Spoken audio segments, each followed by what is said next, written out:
आज हम जो है distance education first year semester 1 का फाइनेंशियल अकाउंटिंग के एक ऐसे टॉपिक के बारे में बात करेंगे जिसकी मदद से हम हमारे आने वाले एग्जाम में कम से कम 10 से 20 मार्क तो सिक्योर कर ही लेंगे।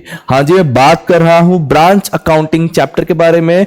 ब्रांच अकाउंटिंग के आज आपको 2 question with answer with explanation बताऊंगा और ऐसा समझ लीजिए कि यही 2 क्वेश्चन आपके आने वाले एग्जाम में आने वाला है। आपको दोनों क्वेश्चन एकदम स्टार्ट टू एंड तक अच्छे से कवर कर लेना है क्योंकि ऐसे ही कॉन्सेप्ट पूछेगा, बस आपका अमाउंट चेंज कर देंगे। आई कैन से कि नाम तो वही रहेगा, काम थोड़ा बहुत चेंज हो जाएगा आपका। तो कुछ कुछ उस तरीके से क्वेश्चंस पूछे जाने वाले हैं। तो ये दोनों क्वेश्चन स्टार्ट टू एंड तक अच्छे से देख लेना, कर लेना है, खुद से लिखना है, सॉल्व करना, अदरवाइज फायदा नहीं है देख करके।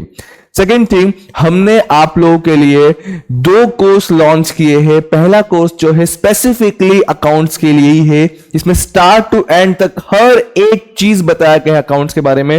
हर एक चैप्टर का important lecture, important videos, previous question paper, objective के टेस्ट सीरीज भी दिया हुआ है। तो वो कोर्स का लिंक भी आपको डिस्क्रिप्शन बॉक्स में देखने मिल जाएगा। सेकेंड कोर्स जो है आपका हमारे सब्जेक्ट वाइज है, हर सब्जेक्ट का previous question paper, important question, objectives और कुछ नोट्स के कोर्सेज भी बना के रखे हमने आप लोग के लिए प्रोवाइड कर दिया। दोनों कोर्स का लिंक आपको डिस्क्रिप्शन बॉक्स में देखने मिल जाएगा। चलिए स्टार्ट करते हैं हमारे ब्रांच अकाउंटिंग के मोस्ट इंपॉर्टेंट 2 क्वेश्चन सर। पहला है क्वेश्चन नंबर ए वाला part, Hari is having his head office at Mumbai.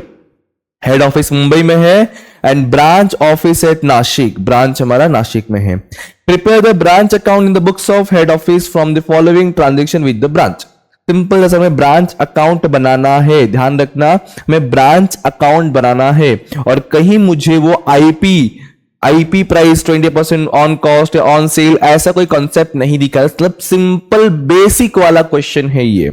देखो आपको पहले से ओपनिंग ब्रांच अकाउंट, अच्छा पहले काम करते हुए इनको टिक कर लेते हैं कि ब्रांच अकाउंट का डेबिट में कौन सा जाएगा, क्रेडिट में कौन सा जाएगा, क्योंकि इस क्वेश्चन में कुछ स्पेशल नहीं है। डेबिट का कंटेंट डेबिट पे लिखना है, क्रेडिट का कंटेंट क्रेडिट में लिखना है, क्लोज करके ट्रांसफर टू पीएनएल कर देना है। चलो ओपनिंग बैलेंस एट ब्रांच, हमने अगर ब्रांच अकाउंट थोड़ा ही पढ़ा होगा, ब्रांच अकाउंट में थोड़ा ही कॉन्सेप्ट देखा होगा, उसके लेक्चर्स भी हमारे इस चैनल पे अवेलेबल है, अदरवाइज कोर्सेस आप कर सकते हो। तो ये सारा का सारा ओपनिंग हमेशा डेबिट में आता है। कहां पे आता है? डेबिट पे। तो आई कैन से ये आपका ब्रांच अकाउंट का डेबिट में आ गया। Goods supply to branch during the year, इसको हम गुड्स सेंड टू ब्रांच भी कहते हैं। हेड ऑफिस ने ब्रांच को भेजा तो branch account to head goods send to branch आएगा, तो डेफिनेटली ये भी डेबिट में आएगा। गुड्स सेंड टू ब्रांच हमेशा डेबिट में आता है, रिटर्न्स क्रेडिट में आता है सब। अमाउंट रेमिटेड बाय ब्रांच, समझो कॉन्सेप्ट। अब ब्रांच का काम था मार्केट में गुड्स सोल्ड करना, सोल्ड करके एचओ को रिफंड करना, पे करना, in short I can say remit करना। तो ये जो है कौन किसको दे रहा है वो ध्यान रखना, ब्रांच हेड ऑफिस को दे रहा है, तो हमारे पास एज अ हेड ऑफिस पैसा आएगा, तो ये क्रेडिट में आने वाला है। ठीक है। Amount remitted to the branch for expenses, जब पैसा आ रहा था तो हमने क्रेडिट भी लिखा, तो अब तो हम as a head office branch को दे रहे हैं, तो कहां लिखना चाहिए बताइए सर? डेबिट में आ जाएगा ये सारे के सारे आपका। फिर जैसा ओपनिंग डेबिट में था तो क्लोजिंग कहां पर आएगा? क्रेडिट में आएगा। एक बार चेक कीजिए क्या पेटी कैश का ओपनिंग तो पेटी कैश का क्लोजिंग हाँ जी है, डेटर्स का ओपनिंग डेटर्स का क्लोजिंग है, स्टॉक का ओपनिंग स्टॉक क्लोजिंग। मैं क्यों चेक करवा रहा हूं वो आपको नेक्स्ट क्वेश्चन में समझेगा। ठीक है। चलिए अब देखो डेबिट का चीज है डेबिट मिल गया, क्रेडिट का चीज है क्रेडिट मिल गया, बस डेबिट का डेबिट में लिखना है, क्रेडिट का क्रेडिट में लिखना है और सम को टैली करना है। समझाता हूं, डायरेक्टली हम जाएंगे हमारे आंसर के पास। आप देख सकते हो सबसे पहले ये ओपनिंग वाले कंटेंट थे ना, अगर आप 2 कॉलम बना रहे हो अमाउंट के तो वेल इन गुड, तो आप अंदर प्लस के आउटर में ट्रांसफर कीजिए, या फिर मेरे ऐसा थोड़ा सा टाइम बचाना है तो हमने सीधे 1 कॉलम बनाया, काम खत्म कर, तो भी कोई दिक्कत नहीं, दोनों कॉन्सेप्ट में मार्क्स मिलेगा आपको।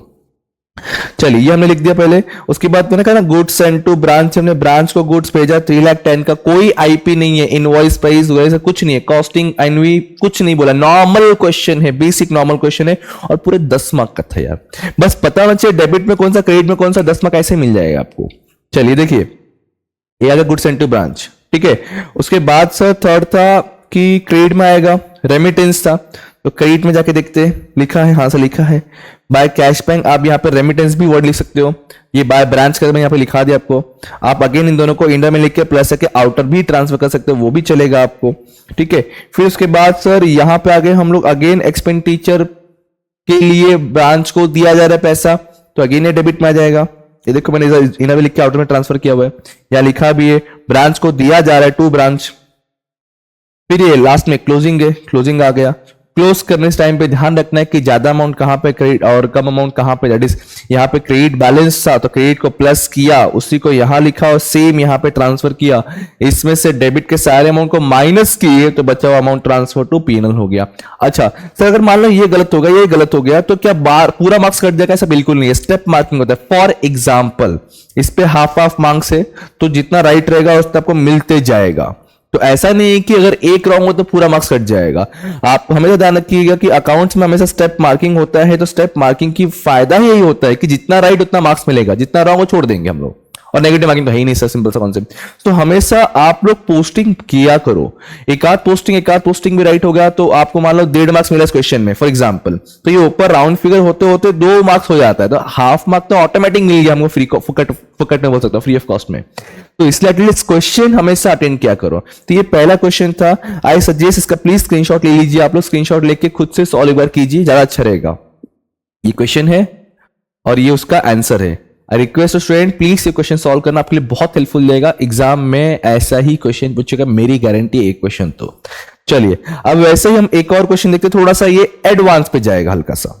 देखो ये ए था, अब बी अगेन 10 मार्क क्वेश्चन है, लेकिन यहां पे सब कुछ ठीक है। यहां पे इनवॉइस कॉस्ट प्लस 25 दिया, ध्यान देना हम जब IP is equal to C plus P करते हैं तो 25% प्रॉफिट है, ये कॉस्ट प्लस बोला है, मतलब कॉस्ट 100 हो जाएगा। जब कॉस्ट प्लस या ऑन कॉस्ट बोलता है तो कॉस्ट को 100 मानते हैं, जब ऑन सेल या ऑन आईपी बोलते हम सेल को या आईपी को 100 मानते हैं। फिलहाल यहां पे ये 125 हो जाएगा, मतलब इस बार लोडिंग निकालना पड़ सकता है सर।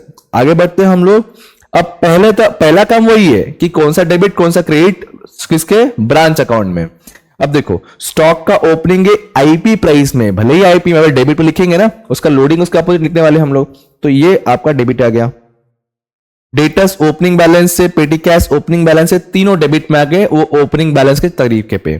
फिर sir good send to branch याद आ रहा डेबिट में, देखो यही सब है, बस इसका लिखने तरीका यहाँ पे अलग तरीके से बताता, और यहाँ पे सिंगल सिंगल दिया हुआ है, बट डेट दिया है, समझ जाना में ओपनिंग है। फिर है sir good send to branch में सेल्स, ध्यान देना सेल्स में सर एक कैश सेल्स और क्रेडिट सेल्स दोनों है। ब्रांच अकाउंट में हम ब्रांच अकाउंट में क्रेडिट साइड में सिर्फ और सिर्फ पैसा रिकॉर्ड करते हैं, मतलब ये कैश सेल्स जो है आपका क्रेडिट में आएगा, क्रेडिट सेल नहीं आएगा। तो कहां जाएगा? अगर डेटस अकाउंट बनाएंगे तो डेटस अकाउंट में क्रेडिट सेल को रिकॉर्ड करना, फिलहाल जो मुझे ब्रांच के लिए चाहिए मैं वो लिख के रख रहा हूं। ओके फिर कैश रिसीव फ्रॉम डेटर आ गया था ना। रेमिटेंस में 2 होता है सर, एक होता है कैश सेल्स और एक होता है कलेक्शन फ्रॉम डेटर, तो this one is our collection from debtor, इसी के साथ में रिकॉर्ड होगा ये है ना, by cash bank credit side, जैसे इस क्वेश्चन में देखा था ना हमने, ये वाला देखो ऐसा आएगा, ठीक है। डिस्काउंट अलाउड टू डेटर, ये डेटर से लिंक है, we don't have to require pass this entry into the branch account, तो ये फिलहाल ब्रांच अकाउंट में नहीं आएगा, छोड़ दो उसको। फिर cash remitted to branch for expenses, yes ये आएगा, सोच के बताओ कहां पर आएगा। हमने कैश पे किया ब्रांच के एक्सपेंसेस के लिए। अब देखो 2 क्वेश्चन जब कर लोगे ना, तुमको अगर कॉन्सेप्ट भी याद है तो रट्टू हो जाएगा, हाँ ये यहां आता है वो वहां आता है। हमने ब्रांच के लिए पे किया, अगर ब्रांच से पैसा आ रहा है तो क्रेडिट में, जैसे ये देखा हमने बरोबर। अब ब्रांच के लिए पे किया तो ये कहां पर जाएगा? डेबिट में, बराबर। पेटी कैश एट ब्रांच, ये 1 जनवरी था, ये दिसंबर है, मतलब सर ये क्लोजिंग है क्रेडिट में आएगा, ये भी क्लोजिंग है क्रेडिट में आएगा। इस बार एक नया कॉन्सेप्ट है कि लाइबिलिटी का क्लोजिंग दिख रहा है आपको, ओपनिंग था नहीं बट लाइबिलिटी इस ईयर में किया रहेगा तो क्लोजिंग में आ गया। अगर एसेट का क्लोजिंग क्रेडिट में आएगा, कॉन्सेप्ट लगाओ ना, कॉन्सेप्ट लगाओ, अगर एसेट का क्लोजिंग जो हम देख रहे हैं ये वाला क्रेडिट में आएगा तो लाइबिलिटी क्लोजिंग कहां आनी चाहिए? उसके अपोजिट में, दैट इज डेबिट में आएगा। थोड़ा ध्यान दोगे तो असेट्स में स्टॉक का ओपनिंग स्टॉक का क्लोजिंग, पेटी कैश का ओपनिंग पेटी कैश का, बट डेटर का ओपनिंग तो है बट क्लोजिंग नहीं है, यस सर नो, मतलब ये अब यहां पे डेटस अकाउंट बनाना पड़ेगा अपने को, इज दैट क्लियर? डेटस का ओपनिंग तो बट क्लोजिंग नहीं है। तो देखो अब हम इसमें जो कंटेंट दिया है उसमें डेटर में क्या किया जा सकता है। पहला चीज जो डेटर का ओपनिंग है वो आपका डेटर का डेबिट में जाएगा, ऐसा नो, ओपनिंग बैलेंस। फिर सर डेटा से लिंक सारी चीजें जाएंगे, जैसे क्रेडिट सेल का ये भी डेबिट में जाएगा, जितना सेल बढ़ते जाएगा उतना डेटा हमारा इंक्रीज होते जाएगा, कॉन्सेप्ट है। कैश रिसीव फ्रॉम डेटर, पैसा मिलेगा डेटा से, डेटा के क्रेडिट में जाएगा, ये कम हो जाएगा। हाँ 2 जगह रिकॉर्ड हो सकता है, कोई दिक्कत नहीं। बट डेटर से लिंक और डेटस में जाएगा ही जाएगा। डिस्काउंट अलाउड डेटर, डेटर को डिस्काउंट दिया, डेटस कम हो जाएगा, मतलब डेटस के क्रेडिट में जाएगा। मेरे हिसाब से इतना ही कंटेंट है डेटस के रिगार्डिंग। जब इसका क्लोज करोगे डेटस को तो बैलेंस फिगर मिल जाएगा, उसको तुम क्लोजिंग में रिकॉर्ड कर सकते। बताओ, टेंशन मत लो, 1 by 1 ध्यान देना। पहला 1 2 3, पहले जो ब्रांच अकाउंट जैसे मैंने क्वेश्चन टिक करा वैसे ही सॉल्व करवाऊं, कोई घाई गड़बड़ नहीं करने का, जो आता पहले टिक करें उसका मार्क्स गेन कर लेने का, उसके बाद बाकी देखा जाएगा। तो सर 1 2 3 और 4 ये चारों चीजें डेबिट में आने वाला मैं समझ चुका है। तो हम चलेंगे हमारे डेबिट साइड में, देखो लिख देंगे टू बैलेंस बीडी, पहले एसेट्स का जो जो हमारे पास था ओपनिंग बैलेंस हमने रिकॉर्ड कर दिया। ये आईपी में था, मैंने आईपी में दिखा दिया है। आप चाहो तीनों को इनर में लिख के प्लस के आउटर ले सकते हो, कोई दिक्कत नहीं, बराबर है। चलो पहले हमने लिख दिया, फिर गुड्स सेंड टू ब्रांच, ये कॉस्ट में था तो मैंने कॉस्ट में लिखा। हाँ आप चाहो तो इसको आईपी में पहले कन्वर्ट करके आईपी लिखो, फिर उसका लोडिंग अपोजिट लिखो, वो भी चले, बट मैंने स्ट्रेट फॉरवर्ड आंसर सॉल्व किया हुआ है। कॉस्ट दिया तो कॉस्ट लिख दिया, तो कोई गड़बड़ नहीं करेंगे उसके साथ में हम लोग। चलो तो सर हमने ये कर लिया। अब सेल्स, सर मैंने कहा ना सेल्स मतलब कैश रेमिटेंस दो टाइप का है, एक तो कैश सेल्स और एक कलेक्शन फ्रॉम डेटर, और दोनों कहां पे आता है? Credit side. कहां आता है? Credit side. तो हम चलेंगे, यहां लिखा bye cash bank remitted by branch, एक था कैश सेल्स और एक था कलेक्शन या रियलाइजेशन फ्रॉम डेटर।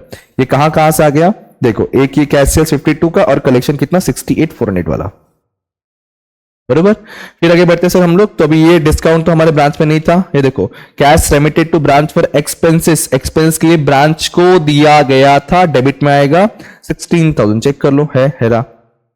तो इसके बाद सर ये क्लोजिंग है, दो एसेट्स का क्लोजिंग है, एक लायबिलिटी क्लोजिंग। मैंने बताया कि लायबिलिटी क्लोजिंग कहां पर आएगा? डेबिट में। एसेट क्लोजिंग कहां पर है? क्रेडिट में। ध्यान दीजिए, ये देखो ये आपका लायबिलिटी वाला क्लोजिंग है, ये आपका 3 एसेट का क्लोजिंग है, जिसमें से आपको स्टॉक और पेटी कैश का अमाउंट दिया हुआ है, बट डेटर्स का अमाउंट नहीं दिया है। So we have to find out from the debtors account. तो डेटर्स अकाउंट मैंने बनाया अभी यहां पे। अब जब डेटर्स अकाउंट बन जाए तो काम खत्म हो जाएगा इस क्वेश्चन में भी। डेटर्स मैंने बताया, मैंने कहा ना कि ओपनिंग देखो क्वेश्चन में दिया। अब आ जाओ डेटर्स अकाउंट में जाओ, अब डेटर्स में जाओ। पहले आपको यहाँ पे डीडी दिया, डेटर्स का डेबिट में 20 का ओपनिंग आ गया। फिर आपको डीडी में अगेन क्रेडिट सेल 72, ये देखो आ गया। फिर सर आ जाओ क्रेडिट साइड में, डीटी डेटर का क्रेडिट कैश बैंक बोल के, देखो आ गया। फिर इसके बाद सर डेटर का क्रेडिट अगेन, डिस्काउंट कम हो जाएगा 1600 रुपए ना, ये देखो आ गया। मैंने बाकी कंटेंट में लिख के रखा है कि डेटर्स में और मैक्सिमम क्या चीजें आ सकती है, आप नहीं लिखो चलेगा, जो जरूरत है बस वो लिखो। आप क्लोज करोगे, क्लोज करने पे आपको ये मिल जाएगा 22,000, ये आपका आ गया डेटर्स का क्लोजिंग। आप ध्यान देना, आपका ये ओपनिंग स्टॉक और क्लोजिंग स्टॉक दोनों देख सकते हो आईपी में है ना, आईपी में है। जब आईपी में है तो उसका लोडिंग हटाना पड़ता है। अब डेबिट में ओपनिंग है तो उसका लोडिंग हम क्रेडिट में रिकॉर्ड करेंगे, और जो क्रेडिट में क्लोजिंग है उसका लोडिंग हम डेबिट में रिकॉर्ड करेंगे। देखो देख सकते हो आप लोग, ये दो तुझे, ये और ये लोडिंग से, तो उसको कैसे निकालेंगे? ये देखो यहां पे आ जाओ, sale is equal to C plus P वाला फॉर्मूला हमारा, प्रॉफिट को हम स्टॉक रिजर्व बोलते हैं।